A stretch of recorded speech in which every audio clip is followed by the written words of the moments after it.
하나님은 영이시니 예배하는 자가 영과 진리로 예배할지니라. 아멘.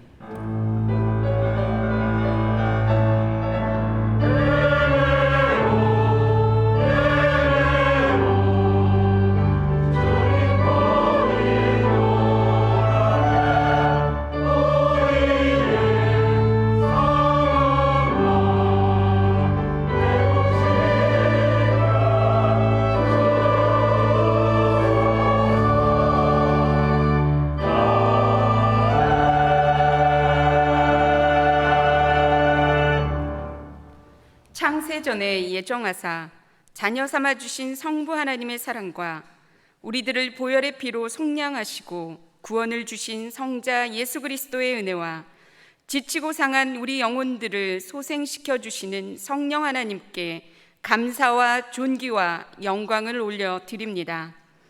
우리들의 눈을 열어 보좌에 앉으신 주님을 바라보는 시간이 되게 하여 주시옵소서. 이 시간 말씀을 선포하시는 정준 위임 목사님을 진리로 충만케 하여 주셔서 주의 기이한 법들을 보게 하여 주시며 쉴만한 물가와 푸른 초장으로 인도되는 은혜의 시간 되게 하여 주시옵소서. 우리 주 예수 그리스도의 이름으로 기도합니다. 아멘. 모두 일어나셔서 찬송가 1장으로 하나님께 찬양하겠습니다.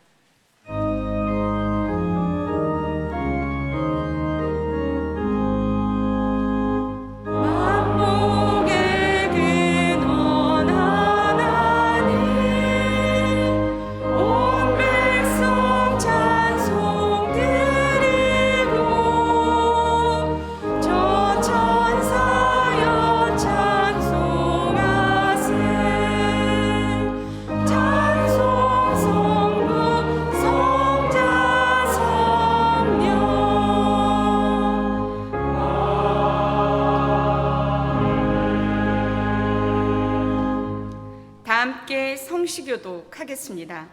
하나님이여 내 마음을 정하였사오니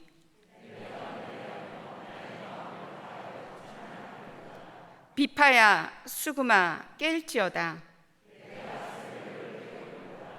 여호와여 내가 만민 중에서 주께 감사하고 주의 영광이 온 땅에서 높임 받으시기를 원하나이다. 아멘. 사도신경으로 우리의 신앙을 고백하겠습니다. 나는 전능하신 아버지 하나님 천지의 창조주를 믿습니다. 나는 그의 유일하신 아들 우리 주 예수 그리스도를 믿습니다. 그는 성령으로 잉태되어 동정녀 마리아에게서 나시고 본디오 빌라도에게 고난을 받아 십자가에 못 박혀 죽으시고 장사된 지 사흘 만에 죽은 자 가운데서 다시 살아나셨으며 하늘에 오르시어 전능하신 아버지 하나님 우편에 앉아 계시다가 거기로부터 살아있는 자와 죽은 자를 심판하러 오십니다. 나는 성령을 믿으며 거룩한 공교회와 성도의 교제와 죄를 용서받는 것과 몸의 부활과 영생을 믿습니다. 아멘. 찬송가 559장으로 하나님께 찬양드리겠습니다.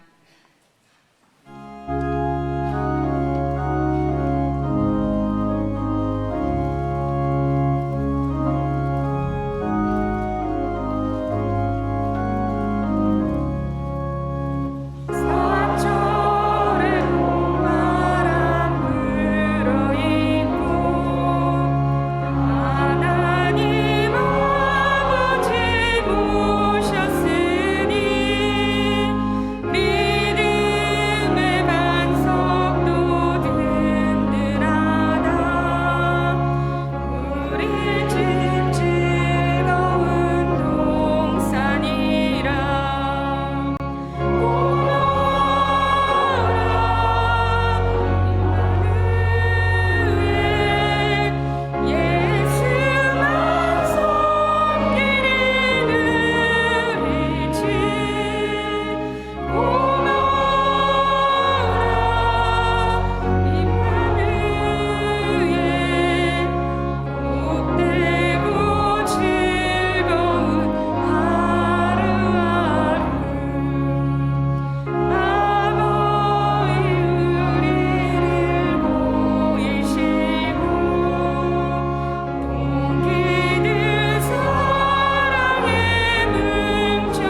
천지 만물을 창조하시고 역사를 주관하시는 만군의 여호와 하나님 아버지, 실록으로 푸르른 가정의 달을 맞아 어린이 어버이 주일과 스승의 날, 부부의 날을 허락하시어 가정과 이웃을 돌아보고 서로 기념하고 정을 나누게 하시니 감사합니다. 이 시간 부활절 6째 주일 아침, 세상 짐 다 내려놓고 오직 마음과 뜻과 정성을 다하여 예배드리오니 하나님 영광 받으시옵고 저희에게 한없는 은혜를 내려 주시옵소서. 독생자를 인류의 대속제물로 보내시어 사망 권세 다 물리치고 부활 승천케 하심으로 죄로 죽었던 저희에게 새 생명을 주시고 복음으로 푸르른 청춘의 꿈을 꾸라 말씀하시는 하나님 아버지, 어리석고 연약한 저희는 아직도 성령 충만함으로 순종하지 못하고 성령의 인도하심 따라 살기보다는 세상 물질과 명예를 쫓아 살았고 겸손과 섬김으로 서로 사랑하기보다 오히려 상처와 근심이 될 때가 많았음을 고백하오니 이 모든 허물과 죄악을 용서해 주시옵소서. 지금까지 코로나19 팬데믹의 환난 속에서도 교회와 가정을 지켜주신 것 감사합니다. 또한 인간의 욕망으로 파괴되고 오염된 창조 질서와 환경의 소중함을 되돌아보고 하나님께서 주신 우리의 몸과 피조 세계를 정결케 하라는 시대적 사명을 깨닫게 하신 것 감사합니다. 이제는 하루속히 우리의 예배가 온전히 회복되게 하시옵소서. 새로 취임한 대통령과 이정자들이 공의와 정의로 나라를 잘 이끌어 갈 수 있도록 참 지혜를 주시어 동서화합으로 정치 경제가 안정되고 남북 간의 긴장이 해소되어 평화로운 나라, 하나님이 기뻐하는 참 좋은 나라가 되도록 인도하시옵소서. 러시아의 침략으로 삶의 터전이 파괴되어 공포와 두려움 속에 있는 우크라이나 백성들을 기억하시고 하루속히 평화가 회복되도록 역사해 주시옵소서.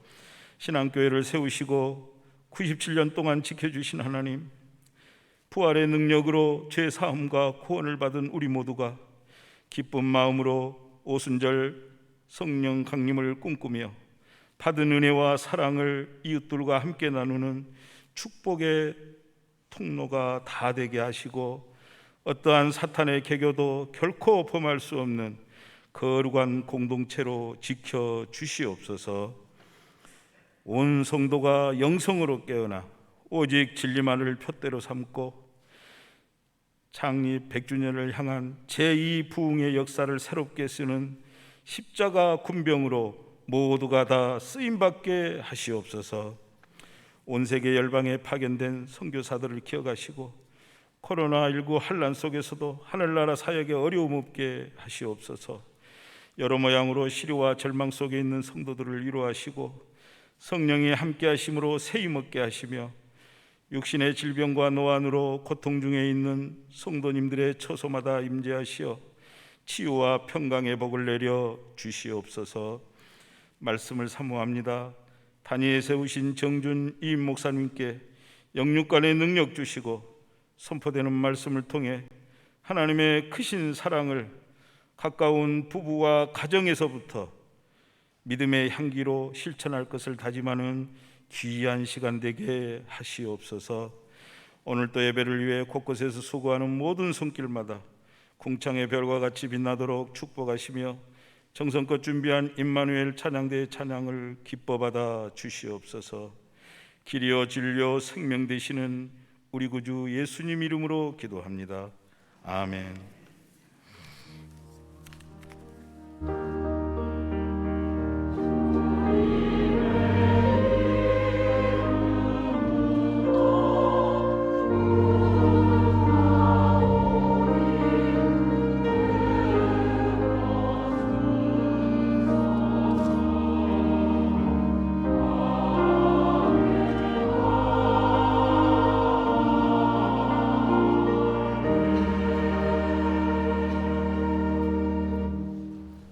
오늘 하나님께서 우리에게 주시는 말씀은 베드로전서 3장 1절부터 7절까지의 말씀입니다. 이 말씀은 신약성경 380쪽에 나와 있습니다. 하나님의 말씀을 봉독합니다. 아내들아, 이와 같이 자기 남편에게 순종하라.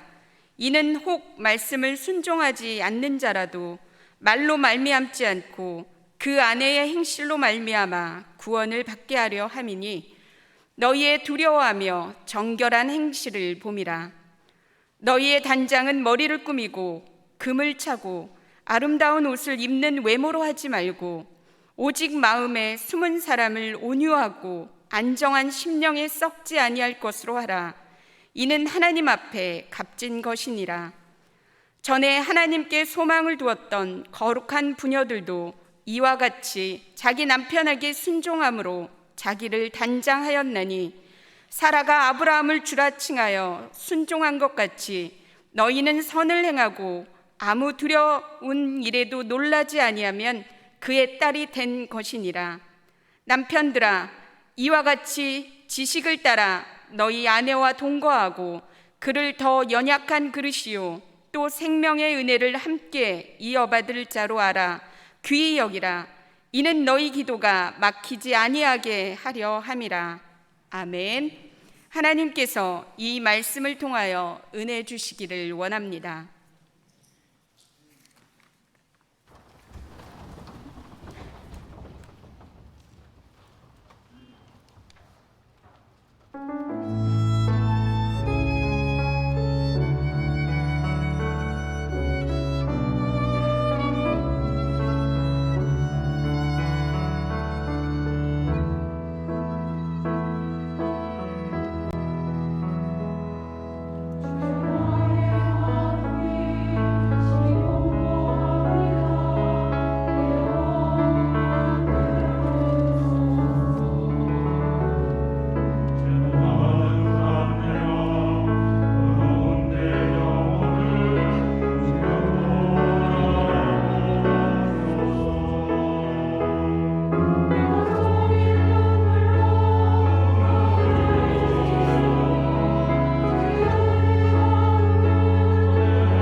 아멘만 잘해도 복을 받습니다.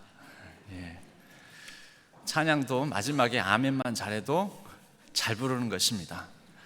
예. 아멘으로 화답해 주시기 바랍니다. 할렐루야. 기도하겠습니다. 하나님 아버지 감사합니다. 5월은 가정의 달, 계절의 여왕이라고 합니다. 이 5월에 우리가 우리에게 주신 복된 만남을 생각해 보고 또 관계의 축복을 돌아봅니다.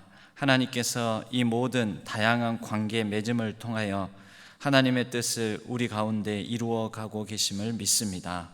오늘 저희들이 나누는 말씀 속에서 우리의 모든 관계의 기초가 되는 부부 사이를 생각해 보며 하나님께서 주신 이 귀한 만남의 축복을 말씀 가운데 누리는 시간 되게 하여 주옵소서. 성령 하나님께서 우리의 마음과 귀를 열어주시고 성령 하나님께서 친히 모든 것을 주장하여 주옵소서. 의지하옵고 우리 주 예수 그리스도의 이름으로 간절히 기도하옵나이다. 아멘. 미국과 한국에서 여러분들이 살고 싶은 곳은 혹시 어디십니까? 한국이요? 예, 저도 그렇습니다. 그래도 한 번쯤은 또 가보고 싶기는 하죠. 그런데 미국에 사는 분들에게 이렇게 이제 여쭤보았답니다. 양쪽을 다 살아봤으니까 미국과 한국 어디가 더 살기가 좋습니까? 어디에서 더 살고 싶습니까? 그랬더니 한 반 이상 되는 분들, 한 60% 가까이 되는 분들이 한국이 더 살기가 좋습니다라고 얘기를 했다라는 거예요. 그리고 한 40% 정도는 40% 조금 남짓되는 분들은 미국이 더 살기 좋다라고 얘기를 했다라는 것입니다. 예. 그런데 가만히 보니까 한국이 더 살기 좋다 하는 분들은 영어를 잘 못하는 분들이고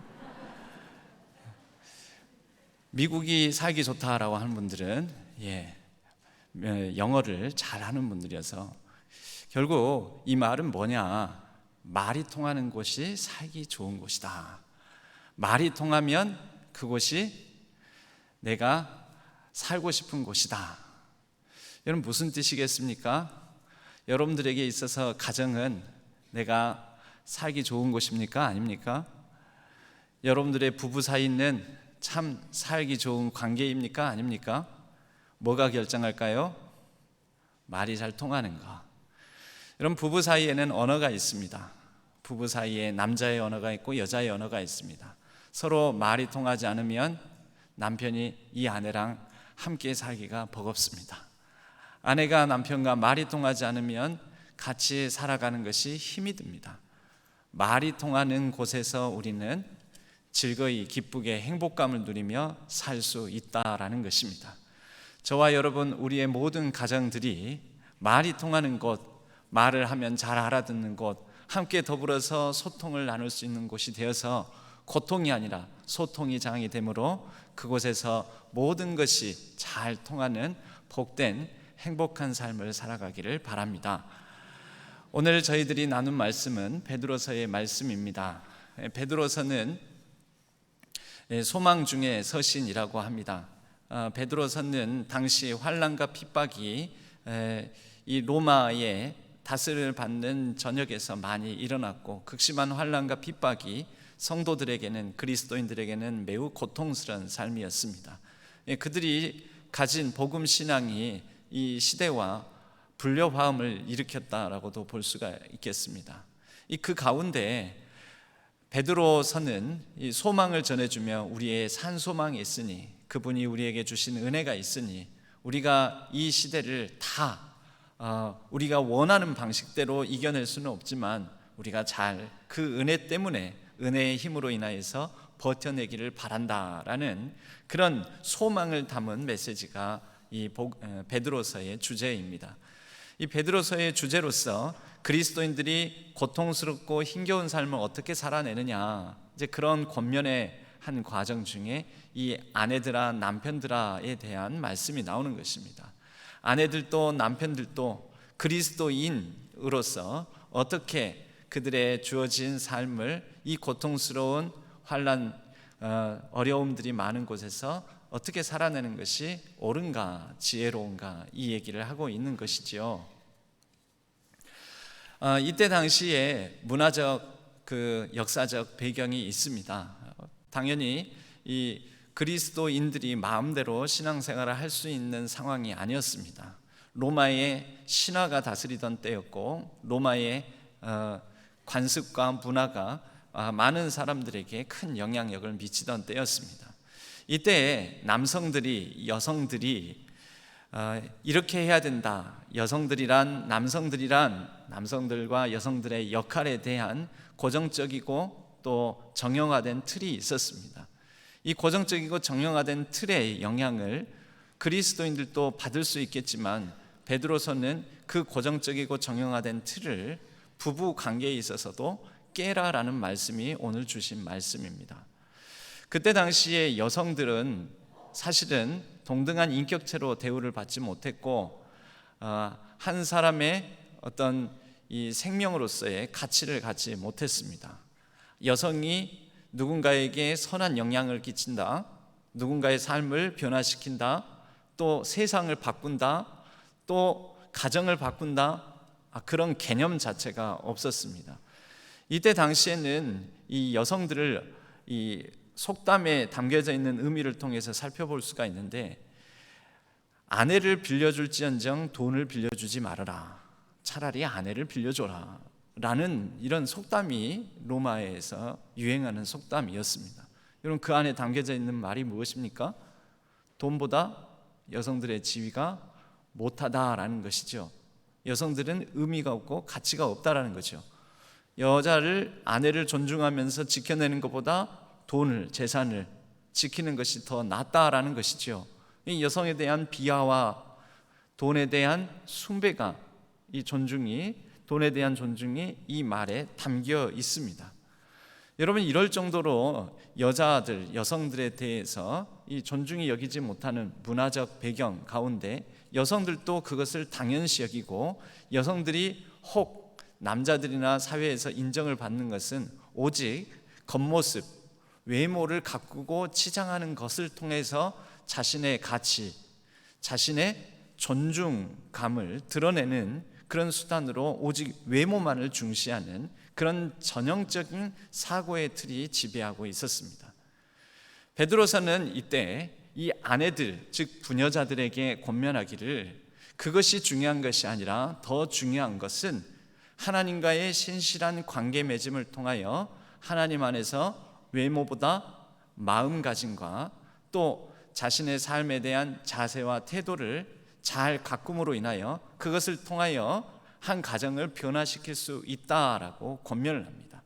오늘 말씀 3장 1절, 아내들아 이와 같이 자기 남편에게 순종하라. 여기에 아내들은 앞에 생략된 말이 있습니다.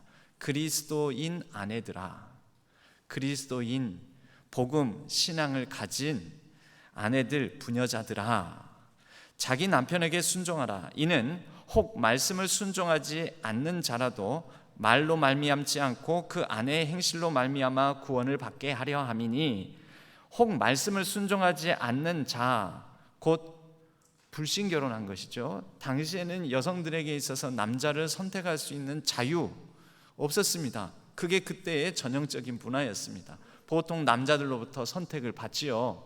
근데 이때 그리스도인 여성들은 굉장히 많았습니다. 바울이 이 서신을 쓰는 그 수신처, 그 지역에는 비그리스도인 여성보다 그리스도인 여성이 많았는데, 이 이유가, 이 배경이 있습니다. 보통 딸을 낳으면 첫째 딸은 아유 그냥 딸이네 이러는데, 또 아이를 낳았는데 둘째 딸을 낳습니다. 그럼 둘째 딸은 쓸데도 없는 여자아이가 또 태어났네 해가지고 당대 문화 속에서는 둘째 딸부터는 거리에 갖다 버리는 일들이 많이 있었습니다. 이 내다 버리는 둘째 딸 이하의 이 여자 아이들을 그리스도인들이 거뒀습니다. 그리고 그리스도인들이 믿음으로 복음으로 양육하였고, 그 복음의 가치와 생명을 붙들고 살아갈 수 있도록 이렇게 이 여인들이 자라게 되었는데, 그렇게 자라고 나니까 당연히 무슨 신앙을 갖겠습니까? 복음 신앙, 믿음을 갖게 된 거죠. 그리스도인이 된 것입니다. 그렇게 해서 이때 그리스도인 여성들, 결혼 정년기에 있는 그리스도인 여성들이 결혼 정년기 이 나이대에 비그리스도인 여성에 비해서 더 상당히 많은 비율을 차지하고 있었다라는 것이죠. 그러다 보니 이들을 아내로 맞이하는 사람들 중에는 오히려 비그리스도인 가정, 비그리스도인 남편들을 맞이하게 되는데, 오늘 이 말씀은 이러한 그리스도인 여성들이 복음 안에서, 믿음 안에서 자라서 불신 남편과 더불어 살아가게 될 때에 그들이 가진 외모의 힘이 아니라, 단장하고 가꾸어서 잘 보이고자 하는 그것이 아니라, 하나님과의 신실한 관계에 하나님을 두려워하는 모습 속에서 그들이 삶을 대하고 삶을 살아가는 그런 자세와 태도, 그 모든 마음가짐이 그 한 사람을 변화시키고 구원의 능력이 임하게 하고, 그렇게 복음 전파에 어떤 놀라운 역사가 일어날 수 있다라는 것입니다. 계속해서 보면요, 그 아내의 행실로 말미암아 구원을 받게 하려 함이니 너희의 두려워하며, 이 두려움이 무슨 두려움이겠습니까?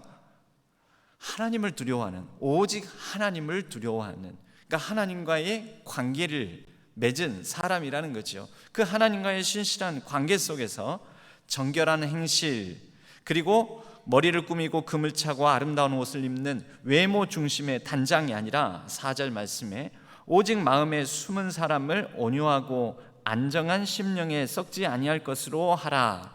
이는 하나님 앞에 값진 것이니라. 곧 하나님과의 관계를 바탕으로 그의 삶을, 그의 인생을, 또 가정을, 삶을 대하는 자세와 태도, 이것을 더욱더 가꾸어 가라라는 권면이자, 이것을 통하여서 하나님의 놀라운 구원의 역사를 이루어 갈 수 있다라는 것입니다. 당시의 여성들의 전형적인 모습은 오직 남자들의 눈에 들게끔 외모를 갖추는 게 전형적인 모습이었습니다. 여러분, 그게 자유함이 아니죠. 부자유함이죠. 오직 외모를 갖춤으로 남자의 시선 안에 들어가는 것, 남편의 그런 외모를 바탕으로 한 사랑을 받는 것, 이것이 그들의 사고, 그들의 삶의 의미와 가치였던 것입니다. 당대 여성들의. 그런데 다른 얘기를 하는 것입니다. 지금 그런 당대의 전형적인 사고, 여성을 바라보는 시각, 여성의 의미와 가치, 여성으로서 살아가는 인생의 목적과 의미, 이것에 대해서 당대의 사고방식과는 다른 전복적이고 혁명적이까지 하는 이야기를 베드로서는 하고 있는 것입니다. 여러분, 오늘날에는 어쩌면 이거 좋은 말 아닌가, 오늘날에는 비교적 상식적으로 들리는 얘기 아닌가, 그때는 안 그랬습니다. 자유롭지 못한 가운데서 자유를 주는 게 복음입니다. 자유롭지 못한 모든 억압 가운데 눌려있는 사람들에게 새로운 사고와 새로운 방식의 삶, 인생을 바라보는 새로운 의미와 가치를 부여해 주는 것이 말씀입니다. 지금 베드로서의 말씀은 당대의 여성들에게 그 당대의 익숙한 여성에 대한 삶과 또 인생을 바라보는 태도에 대해서 새로운 이야기를 하고 있는 것입니다.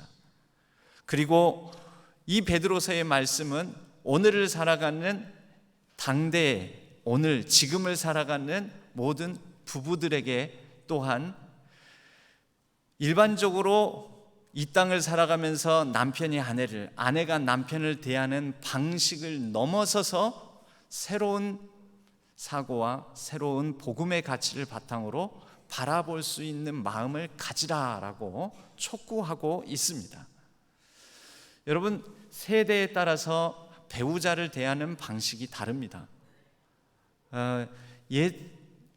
옛날에 결혼을 해서 옛날에 한 50년, 60년 전에 배우자를 맞이해서 부부를 이룬 그런 부부 사이, 또 오늘날 20대 또는 30대 초중반에 이제 부부의 연을 맺게 되는 부부 사이, 여러 가지 가치관과 방식이 다릅니다. 여러분, 이렇게 부부가, 즉 아내가 남편이 남편을 아내는 바라보는 그런 관점들도 세상의 변화에 따라서 바뀌는 것입니다. 그러나 어떤 당대를 살아갔든지 그 당대의 익숙한 사고방식으로부터 복음으로, 말씀으로 새롭게 의미를 부여하고 살아가라라는 것이 성경이 가르치는 것입니다. 여성들에게는 당대의 억압으로부터 좀 더 벗어나 나의 행실과 나의 마음가짐과 내가 인생을 살아가는 모습, 그 자세와 태도를 통하여 삶을, 누군가의 삶을, 또 가정을, 또 이 시대를, 세상을 바꿔낼 수 있다라고 자유함을 주고 있습니다. 실제로 이러한 그리스도인 여성들에 의해서 200년에서 300년 사이에 이 로마 사회에서 그리스도의 복음이 전파되는 일들이 남자들보다는 여성들에 의해서 실제적으로 많이 일어났다고 합니다. 바로 모든 것이 이러한 믿음을 가진 아내들의 공헌입니다. 이들을 통하여서 복음이 자녀들에게 깃들게 되었고, 이들의 새로운 의미와 가치를 붙들고 살아가는 행실, 그러한 마음의 단장을 통해 남편들이 변화되는 일들이 많이 있었다라는 것이죠. 오늘날은 어떻습니까? 오늘날에도 마찬가지입니다. 오늘날에도 단순한 외모가 아니라, 그렇다고 해서 외모 꾸미는 것을 하지 말라는 뜻이 아닙니다. 단순한 외모가 아니라 삶을 바라보는 어머니가, 아내가 어떤 인생을 향한 의미와 가치를 두고 마음과 자세, 태도를 가지고 있느냐에 따라서 그 가정의 모든 문화가 바뀌고, 또 자녀들, 남편도 얼마나 변화된 삶을 살 수 있느냐가 결정된다라는 것이죠. 또 다른 전형화된 틀이 있었습니다. 남편들, 당시의 남자들은 자기 자신을 과시하는 문화 속에 살고 있었습니다. 자기 자랑, 과시, 뭘로 과시를 할까요? 자신의 강함, 소유, 지배하려는 마음, 이런 것을 통해서 자신을 드러내는 당대의 문화, 그것이 사실은 남성들을 자유롭지 못하게 하는 틀이었습니다. 그런데 그런 남자들에게, 그래서 여자를 대하는 방식에 있어서도 여자를 강요하고 지배하고 억압하고, 그렇게 여성들을 단순히 이용 도구로 생각하고 소유물로 보고, 여러분, 이런 것이 남성으로서의 자기를 드러내는 그런 수단이다라고 여겼던 것입니다. 그 전형적인 틀 가운데 베드로서는 다소 전복적이고 또 혁명적인 얘기를 합니다.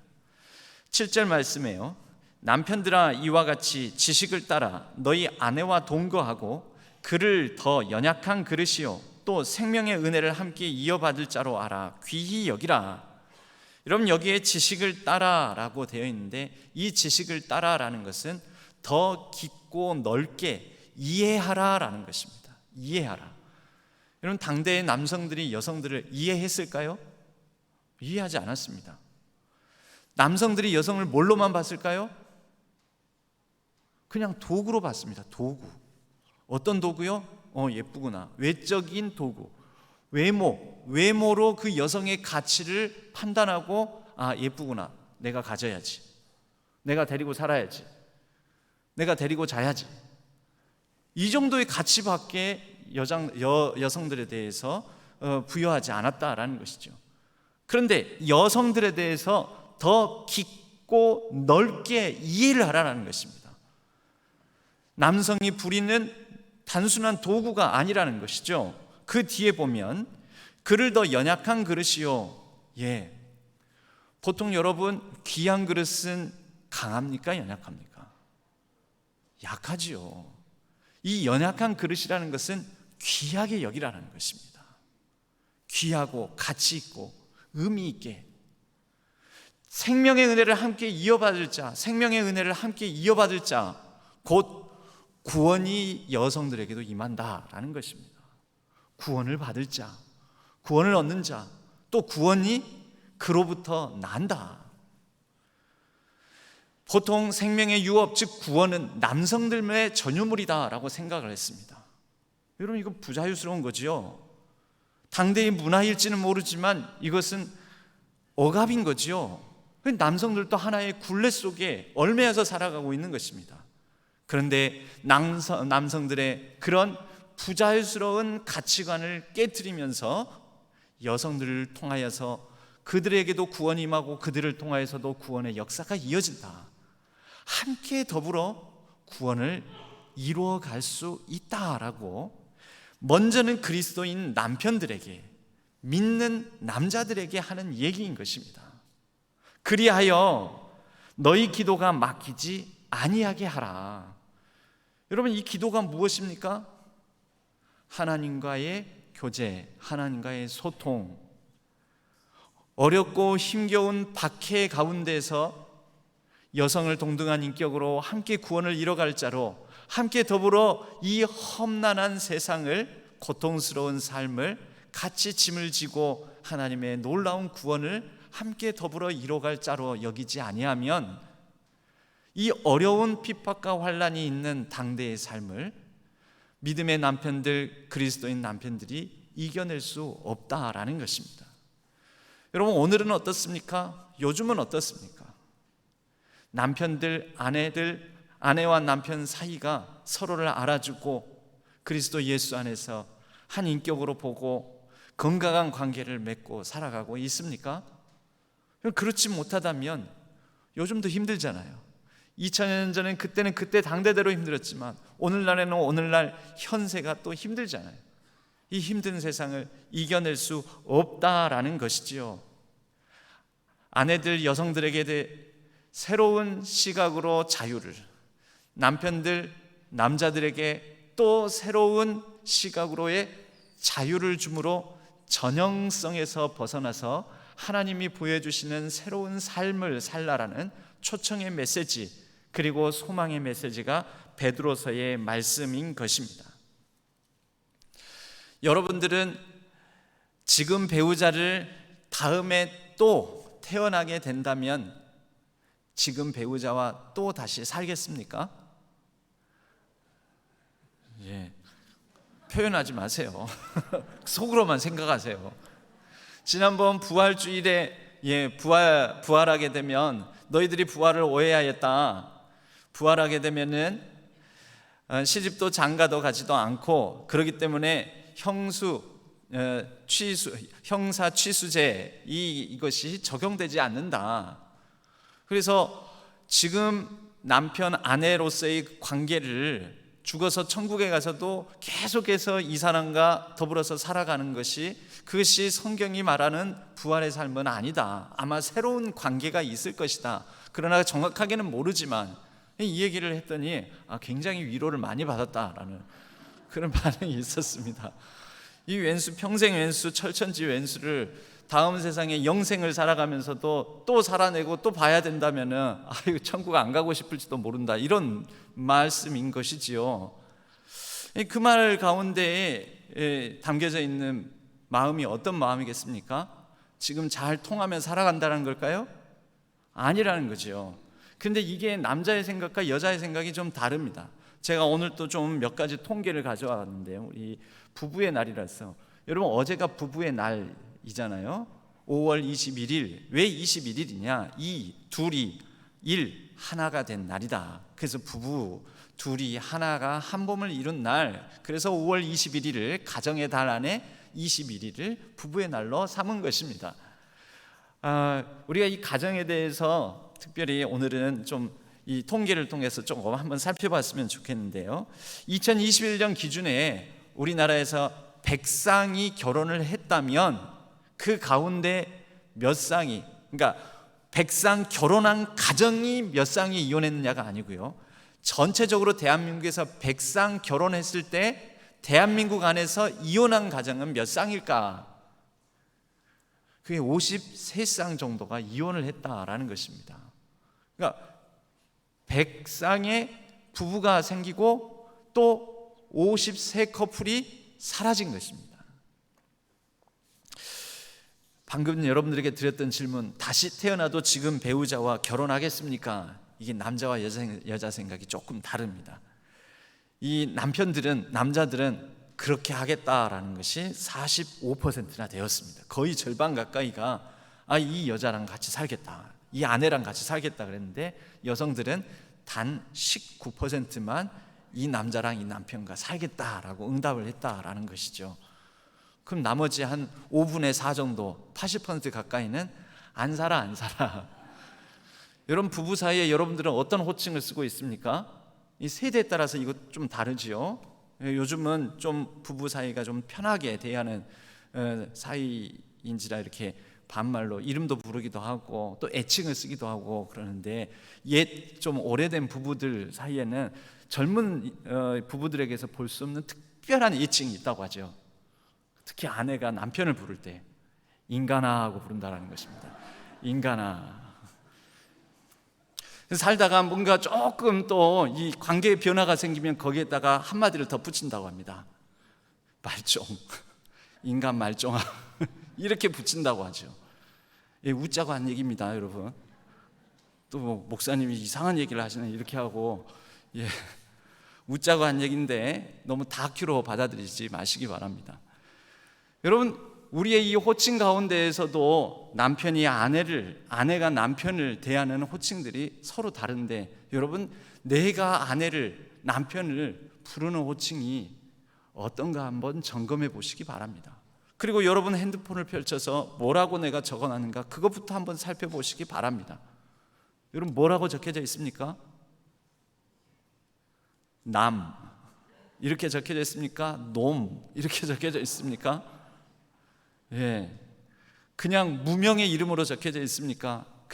아니면 그냥 이름 자체로 적혀져 있습니까? 여러분, 핸드폰에 저장할 때 이왕이면은 좀 좋은 이름으로, 애칭으로 바꾸어서, 제가 이 대화를 나누다가 전화가 오는 것입니다. 장로님입니다. 장로님인데 거기에 이 전화가 왔는데 거기에가 그거 보고 감동을 받았습니다. 감동을. 보통은 어지간하면 집사람 이렇게 적어 놓잖아요. 집사람. 근데 거기에다가 뭐라고 적어 놨냐면 애인이라고 적어 놨다는 거죠. 애인. 왜 나이가 60이 넘은 장로님이 애인. 또 다른 통계가 있습니다. 황혼 이혼 통계입니다. 지난 10년간 꾸준히 증가해 왔습니다. 2.4배나 10년 동안 증가해 왔습니다. 배우자 만족도를 살펴보았더니 배우자 만족도를 대체적으로 그래도 그럭저럭 살만합니다. 57%가 만족합니다. 근데 이게 정확하지 않은 것 같아요. 여성의 경우에는 그런데 남성의 경우에는 배우자에 대한 만족도를 63%로 잡았는데, 여성들은 그보다 12%가 낮은 51%. 그런데 이 만족도가 또 세대에 따라서 다르는데 50대, 60대 부부에게서는 현격하게 낮아지더라는 것이죠. 가운데 표에서 제일 키가 낮은 거기가 50대, 60대 부부에게 물었을 때입니다. 막대 그래프가 낮아졌죠? 또 보겠습니다. 그래서 황혼 이혼이 요즘 늘어나나 봅니다. 50대, 60대에. 고민을 이야기할 상대로서 우선은 가정사나 자녀 문제나 여러 가지 개인적인 아픔이나 고통을 호소할 상대로서 배우자를 꼽는 사람들이 56%나 배우자랑 먼저 상의한다. 그런데 이 말은 뭐냐면, 배우자가 아닌 다른 사람들에게 내 가정의 문제나 자녀의 문제나 내 개인적인 아픔이나 고통의 여러 고민거리들을 얘기하는 사람들이 44%라는 것입니다. 제일 먼저 얘기하는 상대가 배우자가 아니라는 것이, 그러니까 배우자라는 것이 56%라는 게 중요한 게 아닙니다. 왜요? 여러분, 가정 문제나 자녀 문제나 자기의 개인적인 아픔이나 육신의 여러 가지 부족함이나 마음의 연약함을 토로할 사람은 원래 배우자여야 되잖아요. 한 90% 이상이 되어야 되는데 아니라는 거죠. 배우자가 아닌 사람, 그냥 차라리 부모님이나 또 다른 친구들이나 형제 자매나 그렇게 다른 사람을 우선적으로 내 고민을 얘기할 사람으로 여긴다라는 것이죠. 44%가. 가정 안에서의 주요한 의사결정을 그럼 누가 하는가 이렇게 보았더니 이런 통계가 나왔습니다. 저도 이 통계를 보고 의외다라고 생각을 했는데요. 가정 안에 여러 중요한 결정들이 있잖아요. 가사 등 집안일, 자녀 교육, 생활비 지출, 부모 돌봄, 또 여러 가지 자산과 집안의 어떤 투자 이런 것들 관리, 그리고 여가 생활, 휴가를 어디로 갈지 어떻게 쉴지. 그런데 이 모든 대부분을 여성들이 주도적으로 한다라는 것입니다. 남성들이, 그러니까 저기 짙은 파란색이 남편이 주로 한다라는 응답이거든요. 빨간색 쪽이 여성들이, 아내들이 주로 한다. 그리고 가운데 하늘색이 같이 상의해서 한다. 근데 어느 쪽 색깔이 좀 대체적으로 많습니까? 물론 같이 상의해서 한다라는 것도 많지만 대체적으로 빨간색이 더 강하지요. 면적이 넓지요. 근데 단 하나 같이 상의해서 한다는 게 굉장히 월등히 높은 게 있었습니다. 그게 뭐냐면 여가 생활. 하긴 놀러는 혼자 못 가니까요. 놀러는 혼자 못 가니까. 그래서 이때는 제가 생각하기에는 왜 이렇게 나왔을까 했는데, 아니 당신 알아서 해, 귀찮은 거 다 밀어버리고 남자들이 별로 관심을 안 가진 게 아니었을까. 적어도 응답하면서 아이 그거 아내가 다 하죠. 아이 뭐 그런 것까지 신경 쓰겠습니까? 제가 뭐 남자들이 뭐 그런 거 신경 쓰겠습니까? 단 하나, 놀러 가는 것은 신경 쓴다라는 거죠. 그런데 우리 이제 이 기독교 가정들에게도 물어보았습니다. 남편과 아내의 역할, 남편이 생각하는 배우자로서의 최우선순위 역할, 돈 버는 거, 가족을 부양하기 위한 경제적인 활동, 이것을 남자들은 제1순위로 꼽았는데 여자들은, 그리스도인 아내들은 자녀 양육하고 교육하는 일을 제1순위로 꼽았고, 남편이나 아내나 둘 다 배우자를 사랑하고 존중하는 것을 2순위로 꼽았다라고 합니다. 크리스천 부부들에게도 과연 신앙적인 대화를 얼마나 나누고 있느냐 물어봤더니 63% 정도가 그래도 영적인 대화를 나누고 있다. 그럼에도 불구하고 크리스천 부부들에게도 요즘 갈등이 있느냐라고 물어보았을 때 부부 사이의 갈등이 세 가정 중에 한 가정, 세 가구의 한 가구꼴로 갈등이 있다라고 얘기를 했다고 합니다. 여러분, 제가 다양한 통계를 가지고 왔는데 여기에서 시사하는 바가 여러 가지가 있습니다. 부부 사이, 남편과 아내 사이. 여러분, 흔히 부부 사이가 좋으면 그것을 뭐라고 합니까? 부부 사이, 저 부부는 참 뭐가 좋다? 뭐가요? 금슬이 좋다 이렇게 얘기하죠. 금슬이 뭔지 아십니까? 여기에 금슬입니다. 검은고와 비파. 검은고와 비파는 서로 다른 높낮이, 서로 다른 악기로서 서로 다른 개수의 현을 가지고 있고 연주하는 방법도 다릅니다. 그런데 비파와 검은고, 검은고와 비파가 서로 어우러져서 화음을 이루고 조화를 이루어서 좋은 음악 소리를 내는 것. 여러분, 그것을 비유해서 부부는, 남자와 여자는, 아내와 남편은 서로 다르지만 서로 다른 면을, 성격을, 스타일을 가지고 있지만 서로 아름다운 하모니를 이루어서 같이 아름다운 가정을 이루고 또 복된 자녀들을 함께 더불어 양육해 가는 이 관계가 바로 금슬이라는 것입니다. 사랑하는 우리 신안의 모든 성도님들의 가정에는 바로 검은고와 비파 소리가 서로 불려밤을 내고 각자의 저마다의 개별적인 소리를 내는 것이 아니라 함께 어우러져서 아름다운 화음을 내는 복된 가정들 되기를 바랍니다. 그런데 여러분, 서로 언어가 다르지요. 연주법이 다르고 높낮이가 다르지요. 그래서 서로의 언어에 대해서, 서로의 말에 대해서, 서로의 말하는 방식에 대해서 더욱 예민함을 가져야 된다라는 것입니다. 검은고가 자기 소리만 내는 것이 아니라 검은고는 비파의 소리를 듣고 비파는 검은고의 소리를 듣고 거기에 어우러져서 거기에 맞춰서 내 소리를 어떻게 내는 것이 더욱 아름다운 화음을 이룰까? 여러분, 이런 책이 있습니다. 화성에서 온 남자, 화성에서 온 남자, 금성에서 온 여자. 그러니까 서로 완전히 다른 별에서 왔다라는 거죠. 다른 언어를 쓰고 다른 생각을 하고. 존 가트맨이라는 평생 학자로서 부부 관계학을 연구했던 학자로서 50년에 걸쳐서 총 3,600쌍의 부부 사이, 부부 관계를 관찰했던 학자입니다. 그리고 그것을 여러 책으로 연구서로 냈습니다. 그리고 이 학자가 그렇게 3,600쌍을 분석하였더니 부부 사이의 상호작용, 부부 사이의 관계를 어떻게 맺는 거, 서로 말하는 거, 대화하는 거 딱 3분만 관찰하면 이 부부는 행복하겠다, 이 부부는 불행하겠다, 이 부부는 다시 태어나도 다시 이 사람하고 살겠다고 하겠다, 아니다, 이 부부는 다시 태어나면 절대 같이 살지 않겠다라고 하겠다라는 것을 판정할 수 있다는 것입니다. 과학적인 근거로 95% 확률로 이 부부 사이의 관계를 딱 3분만 관찰하면 판별할 수 있겠다라는 것입니다. 그 바로미터를 3가지로 제시를 했습니다.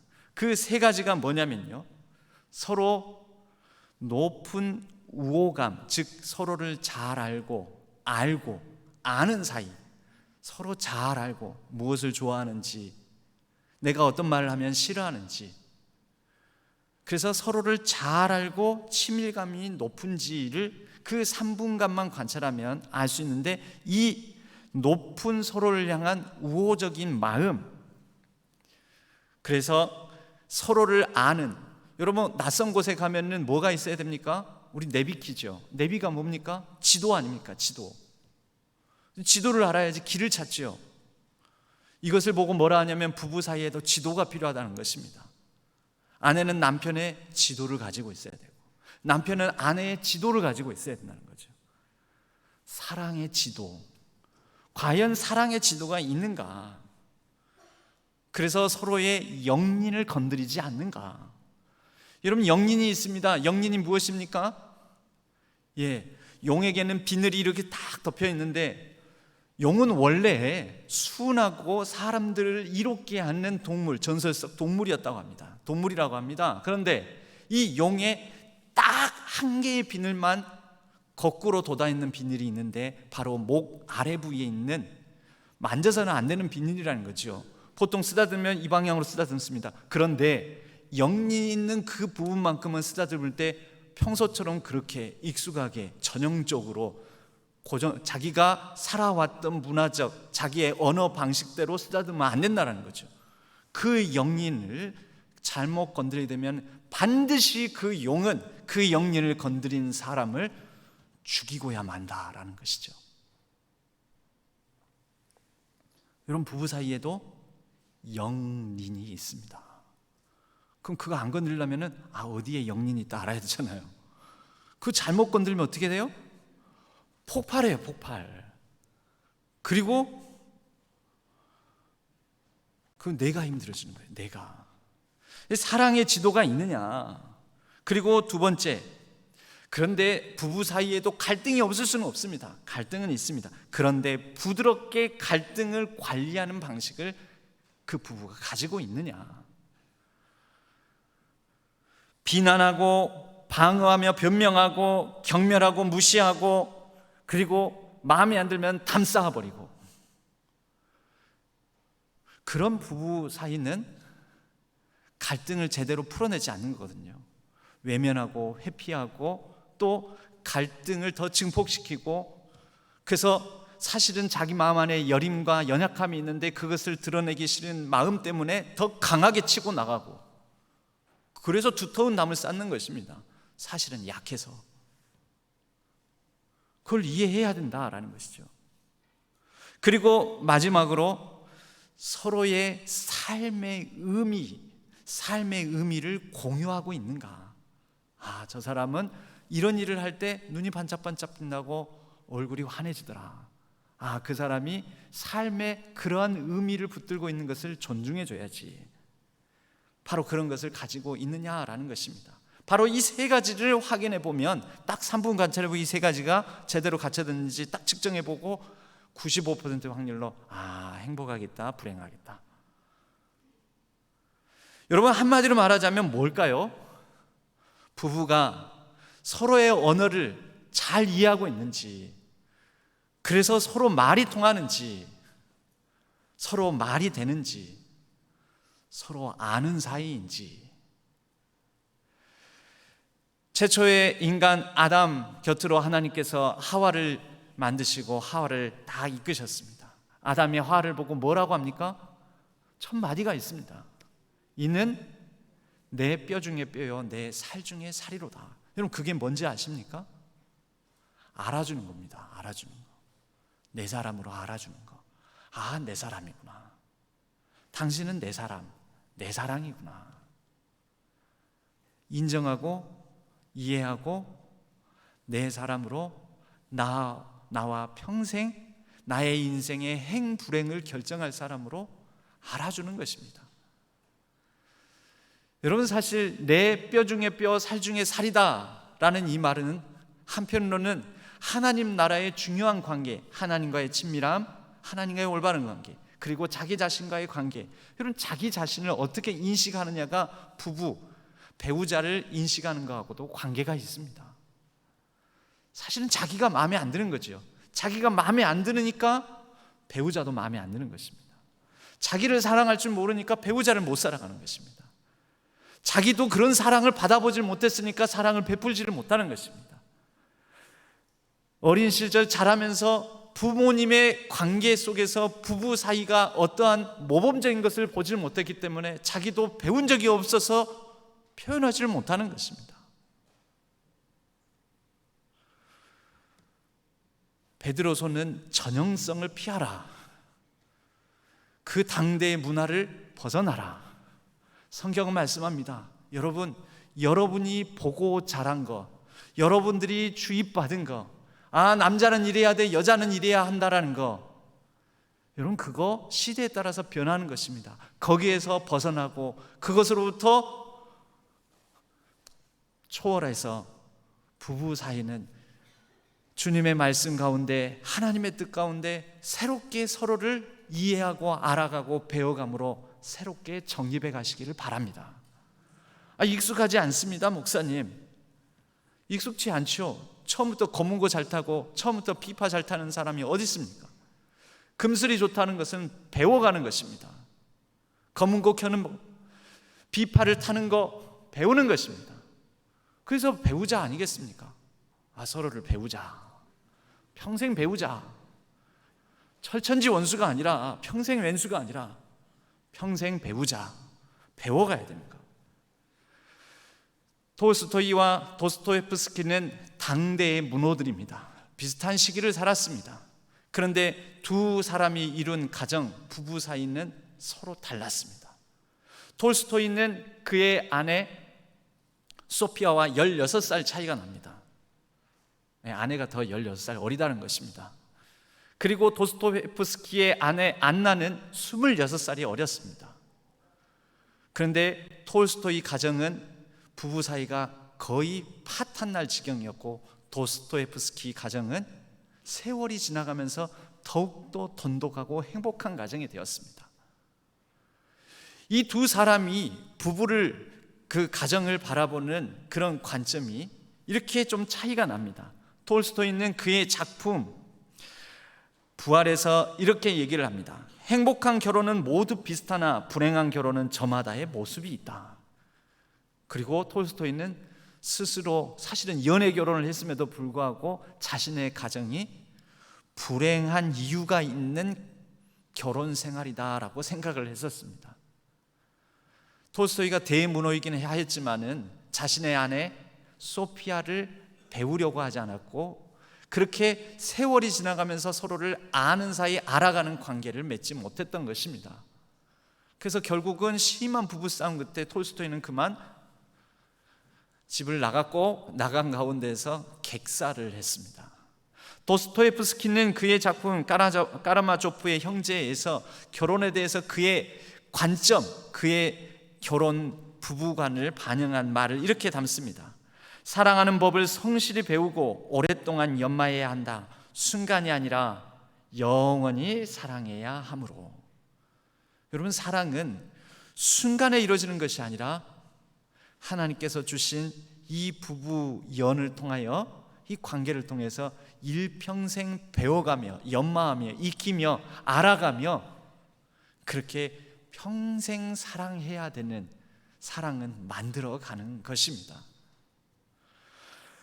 부부 사이는 성경은 부부 사이를 하나님과 우리 사이, 그리스도와 교회의 관계에 비유로 이 부부 사이를 말을 합니다. 그리스도와 교회, 교회와 그리스도, 또 하나님과 우리 사이. 여러분, 평생에 어떻게 해야 될까요?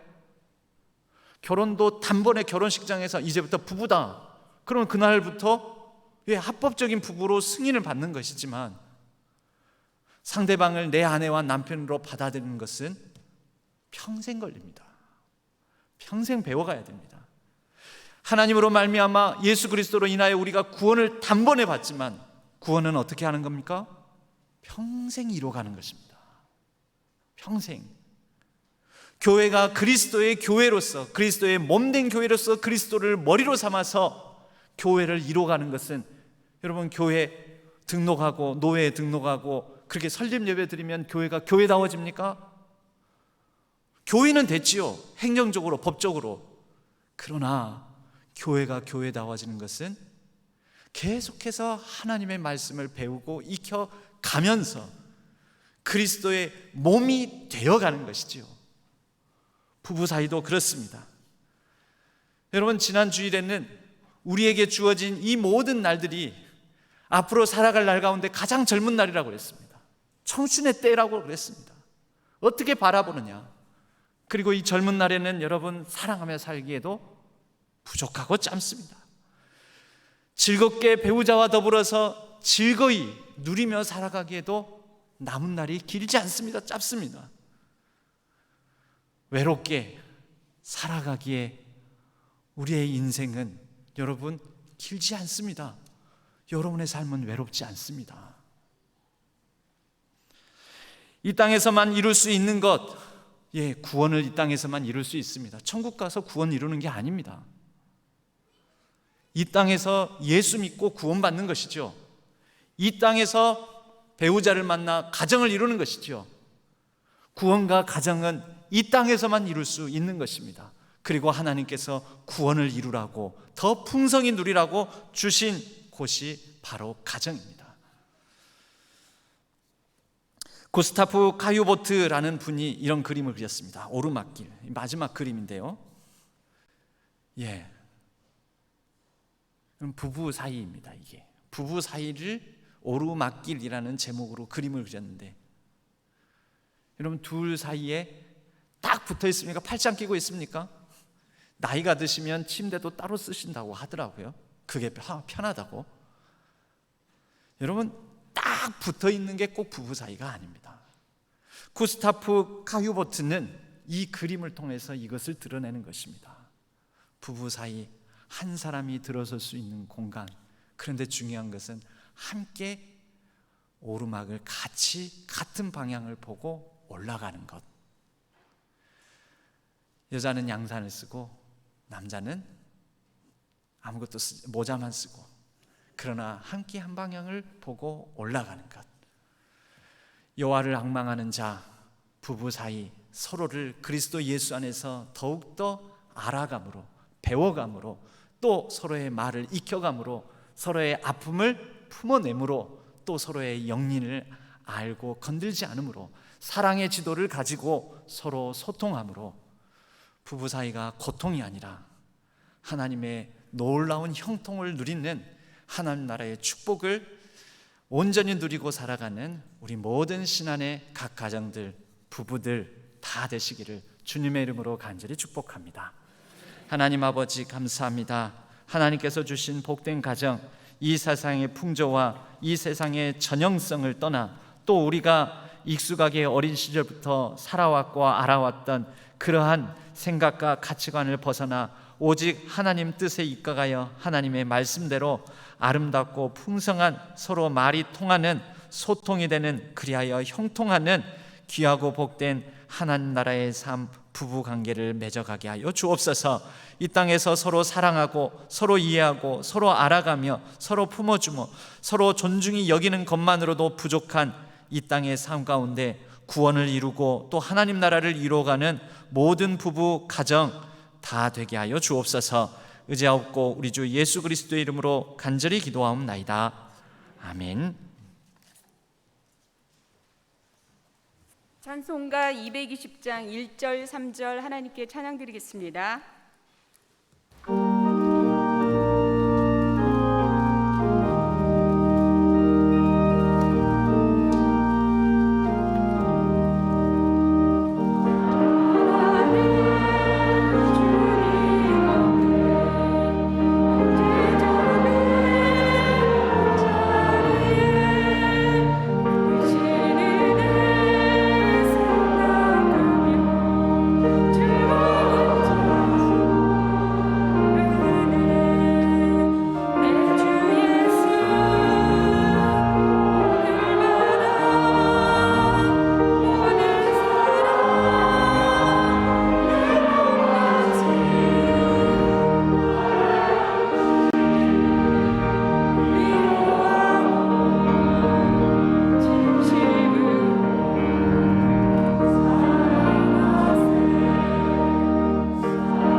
하나님 아버지, 우리에게 주신 것, 우리가 이미 받은 것 가운데 일부를 구별하여 마음과 정성과 뜻을 담아 주일헌금으로 11조와 선교 비전 전도헌금으로 생일 감사와 건강 감사와 범사에 감사함으로 갖가지 감사의 제목을 담아 이 예물을 올려드립니다.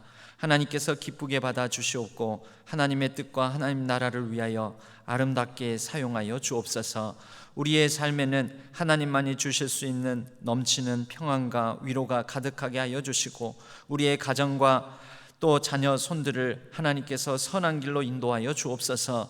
이 나라와 이 민족 앞길을 하나님께서 붙들어 주시고 새로운 정부 출범과 더불어서 하나님의 뜻을 이뤄갈 수 있는 정의롭고 공의로운 나라, 또 모든 국민들이 한반도 안에서 남과 북이 평화와 번영을 누릴 수 있도록 주여 역사하여 주옵소서. 전쟁으로 말미암아 얼룩져 있는 저 우크라이나 땅을 하나님께서 불쌍히 여겨주시고 속히 평화가 회복되며 잃어버린 터전을 다시 되찾을 수 있도록 도와주시옵소서. 모든 해외 선교사님들의 사역 위에 기름 부어주시고 아름답고 풍성한 열매를 거두게 하여 주옵소서. 이제는 우리의 일상이 회복되며 우리의 예배 자리가 회복되게 하여 주시옵고 또한 우리의 여러 가지 경제적인 어려움과 또 눌림으로 말미암아 상한 심령들 위해 하나님께서 넘치는 평안으로 역사하여 주옵소서. 모든 환우들, 병약하고 또 심신이 지쳐있는 모든 분들을 하나님께서 붙들어 주시고 능력의 손길로 잡아주셔서 속히 병상을 털고 일어나게 하여 주옵소서. 우리의 일상 속에 날마다 동행하시고 일상의 걸음걸음을 축복해 주시는 우리 주 예수 그리스도의 이름으로 간절히 축복하옵고 기도하옵나이다. 아멘. 오늘 저희 교회에 새로 오신 분들이 있습니다. 등록하신 분들 신영호 또 최판호 성도님, 어디 계십니까? 잠깐 자리에서 일어나 주시면, 저쪽에 거기 가운데 계십니다. 박수로 환영하도록 하겠습니다. 네, 감사합니다. 예배 후에 새가족 부실에서 잠깐 뵙도록 하겠습니다. 교회 소식은 주보를 참조해 주시기 바랍니다. 오늘 저녁에는 7교구 헌신 예배로, 그래서 모든 교구 헌신 예배가 오늘로 마치게 됩니다. 다음 주일에는 국내 선교부 헌신 예배로 드립니다. 153 전도대가 이제 화요일부터 다시 시작하게 되었습니다. 그동안 움츠려들었던 어떤 코로나로 말미암아 움츠려들었던 우리의 신앙이 회복되고 또 전도의 문이 열리고 회복되는 일들이 있었으면 합니다.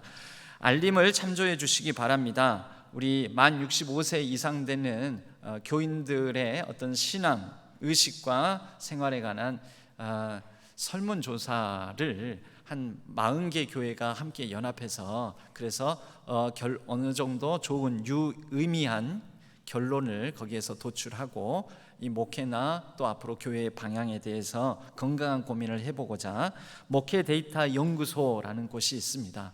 제가 주로 이 통계를 가져오는 게 바로 이 목회 데이터 연구소의 통계들입니다. 이 통계들을 바탕으로 우리가 더 깊게 또 세상을 또 우리의 목회 환경을 이해할 수 있지 않겠습니까? 그래서 여러분들에게 만 65세 이상 되시는 분들에게 먼저 문자 메시지로 온라인 설문조사지가 나갈 겁니다. 문자 메시지로. 그러면 스마트폰을 터치하셔서 거기에 묻는 질문에 응답을 해 주시면 됩니다. 어렵지 않습니다. 가급적이면 문자 메시지로 온 온라인 설문조사에 응해 주시면 좋겠고요. 아니 나는 못하겠다 그러면 오늘 나가시면서 종이 설문지를 가지고 가셔서 기록을 하신 다음에 수요일이나 주일에 이렇게 다시 제출해 주시면 감사하겠습니다. 그런데 종이로 하시는 분은 종이로만 하시고 온라인 설문조사로 나는 하겠다면 온라인 설문조사로 하시고 두 개를 다 하실 필요는 없고요. 하나만 해주시면 감사하겠습니다. 기타의 소식은 주보를 참조해 주시고 이 월요일부터 수요일까지 이 전임 교육자 이 부목사님들과 이 수련회로 이 월요일부터 수요일 오전까지 그래서 유영식 목사님께서 이 당번으로 자리를 지킬 것입니다. 다른 긴급한 사안이 있으면 말씀해 주시면 감사하겠습니다. 교회 소식 교인 동정에 한 가지 누락된 사안이 있어서요. 5.18 광주민주화운동 42주년 기념 특별음악회 동순영 집사님께서 다시 봄 그대와 희망을 꿈꾸며 하면서 님을 향한 행진곡을 새롭게 해석해서 이렇게 하는 연주회가 있습니다. 관심 갖고 참여해 주시면 5월 24일 빛골 시민문화관 관심 갖고 참여해 주시면 감사하겠습니다. 우리 옆에 분들과 이렇게 인사하겠습니다. 서로 영린을 건드리지 맙시다 하고 인사하겠습니다.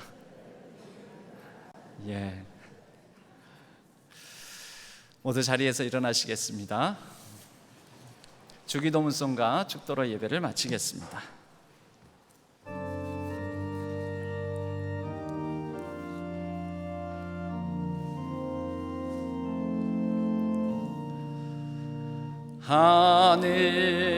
하늘에 계신 아버지 이름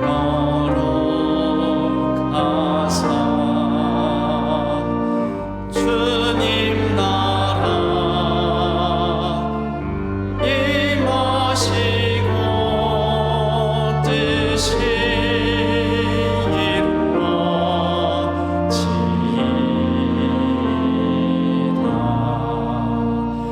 일용할 양식 주시고 우리들의 큰 죄 다 용서하시고 또 시험에 들게 마시고 악에서 구원하소서. 대개 주의 나라 주의 권세 주의 영광 영원히 아멘.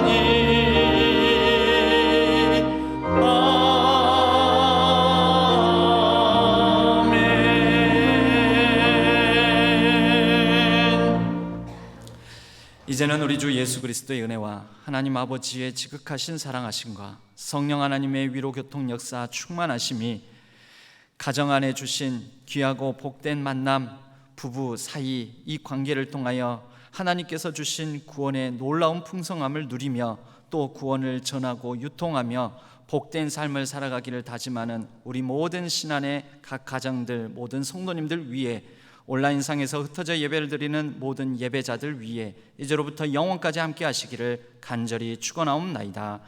아멘.